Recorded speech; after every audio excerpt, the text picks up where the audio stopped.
Deep within the heart of West Africa, two great civilizations emerged, each building a legacy of leadership rooted in the divine and the sacred. From the rolling hills of Igbo to the golden horizons of the Ancient forests, power was never just about politics, it was about the soul. In these ancient cosmologies, the king was the bridge between the ancestors, the gods, and the living people. Today, we explore sacred kingship, a comparison of the Igbo priest-king and the Ancient matrilineal authority. Meet the Ezenri. In Igbo society, leadership was not about conquest or military might, but about spiritual purity and ritual balance.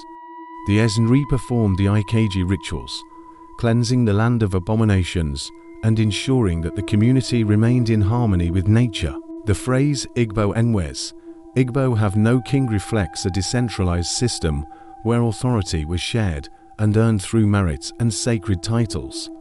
Bronze artifacts and the Ozo title insignia represent this high spiritual standing, showing a culture that valued wisdom over raw force.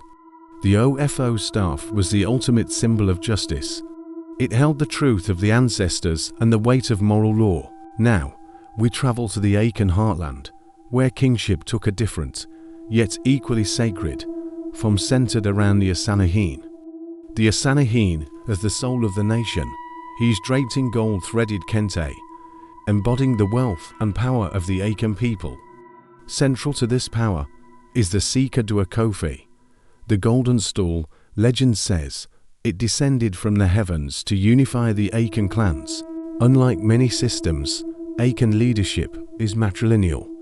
The Queen Mother, Orohima, holds the critical power to select the next king.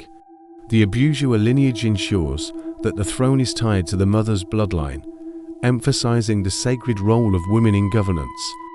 Adinkra symbols, like the Gainayame, illustrate the philosophy of Ancient leadership, wisdom, strength, and the omnipresence of God.